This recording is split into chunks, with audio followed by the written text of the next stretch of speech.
Why do you think that all drugs should be legalized? Well, I'm a firm believer in kind of a libertarian philosophy where adults, at least adults, need to be able to do whatever they want to do with their bodies whenever they want, and including harm it. And ultimately, that would bring forth a philosophy where, well, drugs should then be legal. Why are we spending $1 trillion on the war on drugs? I mean, if we're going to spend any government money on trying to prohibit drugs, let's prohibit the usage of negative experiences with drugs. Let's spend money on rehabilitation, sort of like they do in Portugal, rather than what we're doing here, which is, just putting everybody in jail. I mean, our prisons are filled with nonviolent drug offenders, and that doesn't help anybody. So I just think the simplest way to do a drug policy is just to legalize everything, and then if we have government money that we want to spend on taking care of our citizens, let's spend it on rehabilitation, or let's spend it on trying to get people not to take the kinds of drugs that ruin their lives. But broadly speaking, I just believe drugs are good. I like drugs. I've taken them in the past, not really anymore. But for experimental reasons, I walk around my journal, and all these other things. I think drugs are an important part of mind expansion and thinking of things differently. And I understand that other people have a problem with it, and I'm sorry about that. And I think we need to try to curtail that problem. But I don't think criminalizing something like it is helped. I mean, clearly the evidence is not in favor of the criminalization of drugs as helping. I mean, we need to do something different. That's end the war on drugs, legalize drugs, and spend the money on rehabilitation, and that people don't have bad experiences with it.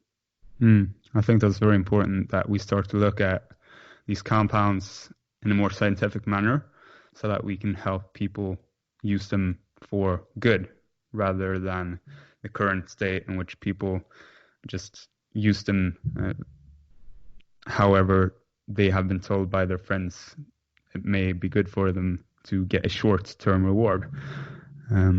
Well, how do you think that one can legalize all drugs?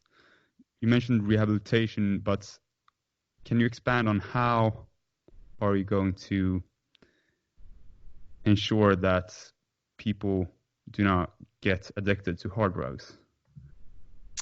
Well, I'm not going to ensure that they're not going to be addicted. They probably will be. But yeah.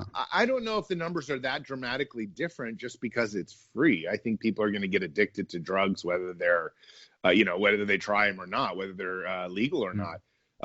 I think if we spent more money on trying to rehabilitate people instead of trying to criminalize it, I think you would, like Portugal, have 10 or 15% less problem drug users than we have now. When Portugal implemented their system of legalizing drugs kind of across the board, the percentages dropped by about 15 or 20% over the last 15 years. And I think that's about what would happen here is we've had prohibition on a lot of things in America, alcohol, whatever. It doesn't necessarily stop the abuse of it. It doesn't necessarily just puts it to the black market. And, I mean, people still continue to do things, whether they're good or bad for them.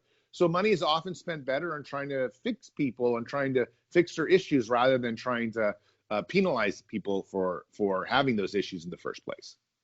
Right. And rehabilitation is, of course, very important. But what do you think that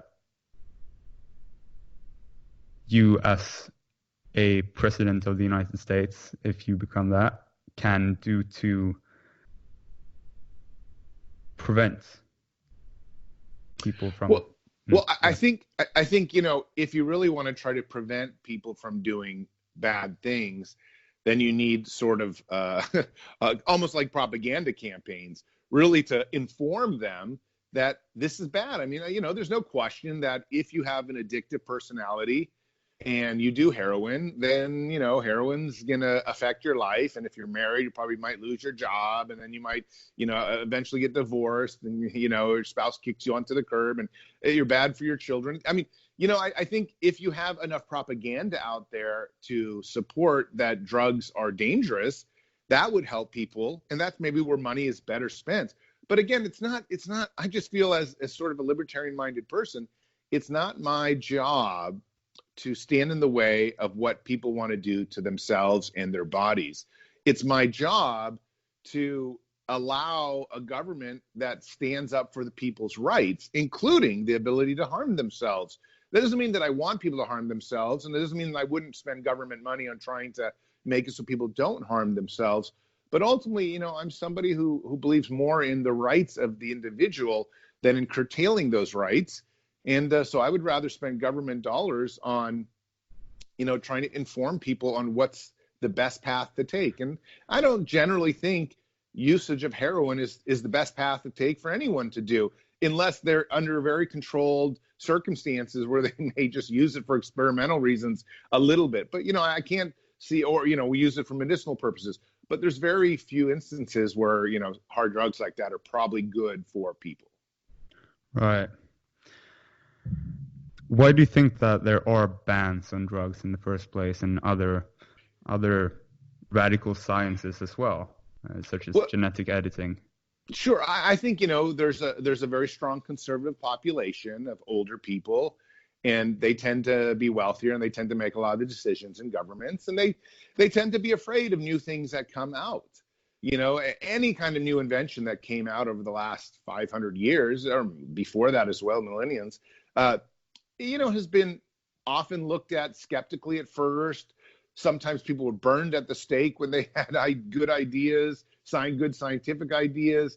Then they get sort of accepted by some of the fringe societal elements, because all of a sudden people say, hey, wait a sec, this invention, is good, and then ultimately society embraces them when everyone says, oh, wow, having a smartphone is really a good thing, or, using anesthesia when a surgery is a good thing. I mean, there are countless examples, even when credit cards first came out, everybody was so worried that, oh no, now we're going to be tracked. Now we're going to know all these different things about us. Yeah, well, being tracked in society has actually helped increase safety overall.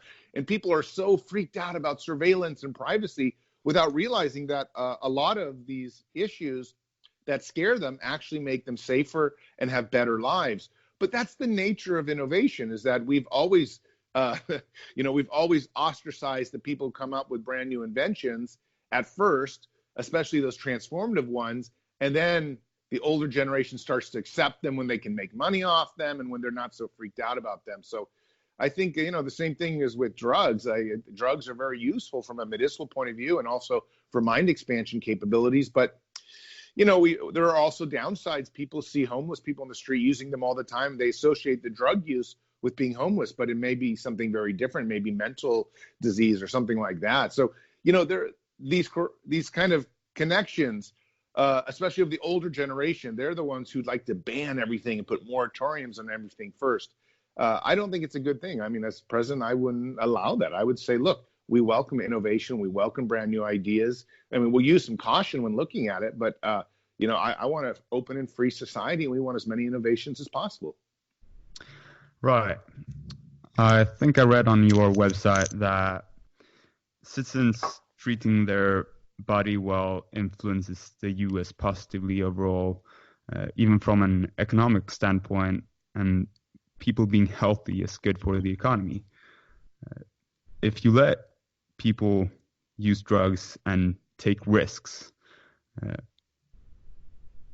aren't those two policies slightly contradictory?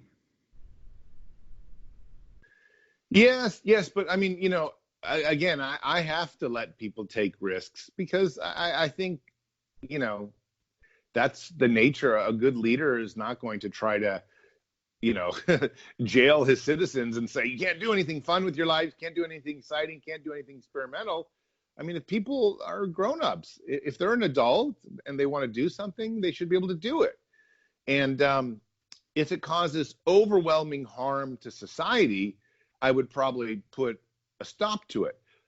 If it causes overwhelming harm to just individuals, then I'm not sure it's necessary to put a stop to, if these are thinking individuals that understand what's happening. Now, the argument with drug use and, is usually made that these people don't know what's going on. But, I mean, most of the people I know that use drugs, they seem to be pretty aware of it. They, I don't know. I mean, I understand some people overdose and do terrible things with drugs, and obviously I'd like to stop that. But I'm not sure it's necessary to completely, get in the way of people's freedoms, which is exactly what you're doing with the drug war. So I think overwhelmingly the drug war has failed in terms of not only protecting people. Like I said, if you want to protect people, you need to protect them through information and letting them make their own decisions. We are all, when it comes to adults, that's just how I believe people should be handled. Let them be free to make their own conscious decisions.